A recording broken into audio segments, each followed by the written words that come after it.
안녕하세요. 오늘 전해드릴 소식은 좌파의 불편한 진실에 관한 소식입니다.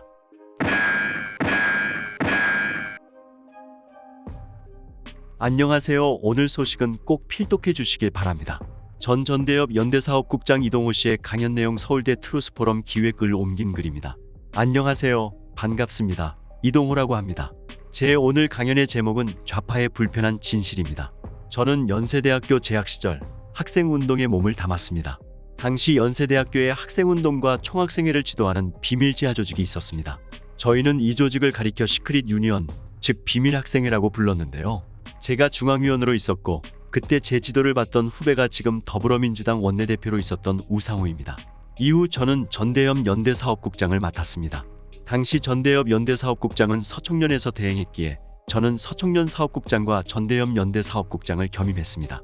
그때 전대협 1기 의장이 더불어민주당 국회의원, 전 통일부 장관인 이인영이고 2기는 오용식입니다.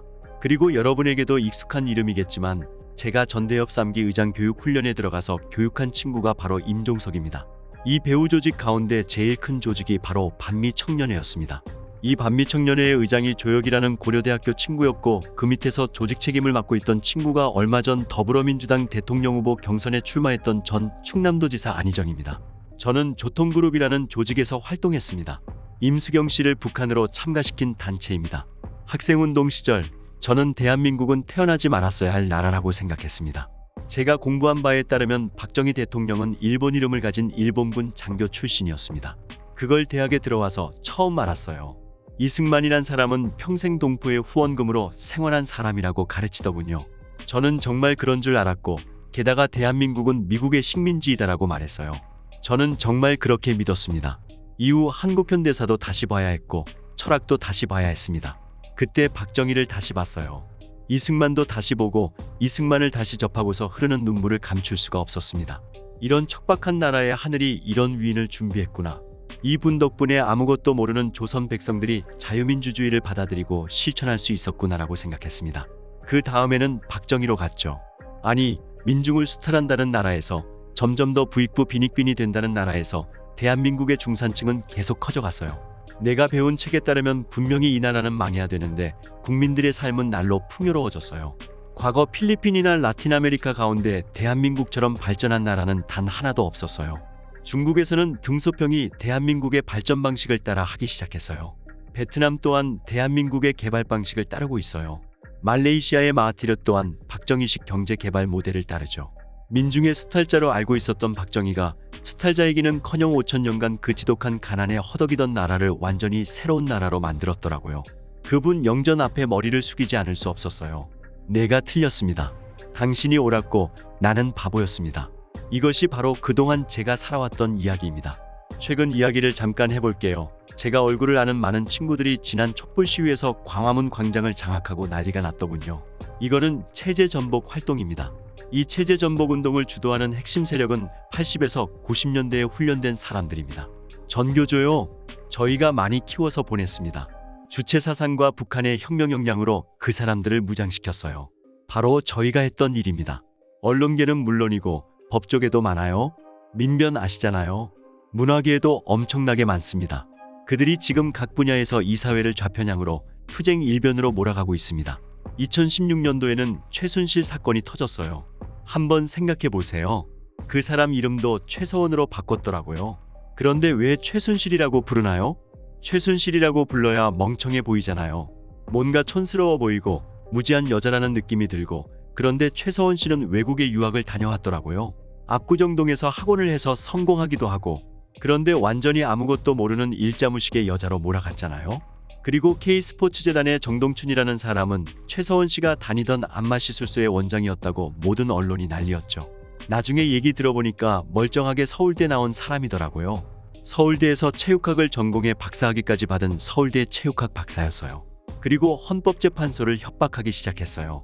헌법재판소가 그 협박에 굴복했고 결국 대통령은 아직 자신의 죄가 뭔지도 모르는 채 탄핵을 당해서 감옥에 갔다 오게 되었어요. 본인은 부인하고 있잖아요. 그러면 확정되기 전까지는 무죄 추정 아닌가요? 이렇게 그들은 전략 전술을 따르고 있다는 겁니다. 자유민주주의 체제는 쉽게 선동에 넘어갑니다. 80년대 학생운동은 70년대와는 또 다릅니다. 70년대에는 공산주의 운동인 막스주의와 레닌주의가 주축이었지만 80년대 중반에 학생운동에 스며든 것은 다름 아닌 북한의 주체 사상이었습니다.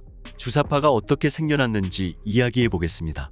84년도 학생운동 당시 서울대 김영환 그룹이 학생운동 내부 주도권 다툼에서 밀렸습니다. 이후 이들은 단제사상연구라는 조직을 만들어서 단파라디오로 북한 방송을 청취하기 시작합니다. 통일혁명당의 하부 세력에 있던 사람이 누구인지 아시나요? 한명숙과 그의 남편입니다. 한명숙이 바로 통일혁명당의 하부 조직원이었습니다. 서울대 경제학과 출신으로 통일혁명당의 기독교책이었던 박성준이라는 사람이 한명숙을 끌어들였습니다. 한명숙이 부패 혐의로 감옥에 들어갈 때 국회의원들이 한 50-60명 떴을걸요. 왜 그랬을까요? 나만 주사파의 원조니까요. 울고불고 난리가 났죠라고 했습니다. 여러분은 이동호 씨의 강연 내용을 듣고 어떤 생각이 드시나요? 그동안 한국의 적화 현상은 과연 어디까지 왔나?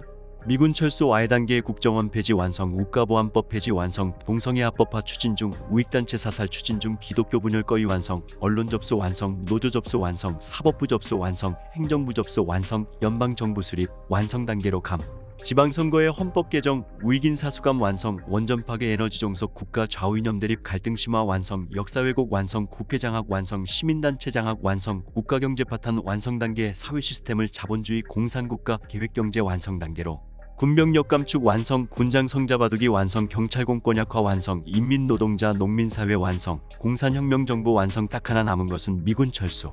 그리고 멀지 않아 사회가 혼란하다고 군과 경찰을 동원하여 국민을 통제할 것입니다.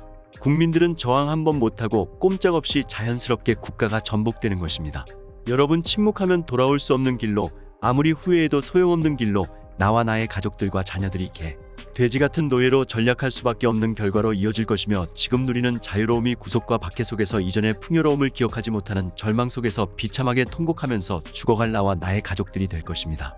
이것은 진실을 알고도 침묵한 데가 현실을 외면한 대가로 일어날 미래입니다. 콩 심은 데 콩나고 팥 심은 데 팥나듯 내가 심은 대로 내가 행한 대로 일어났고 일어날 가까운 내일입니다.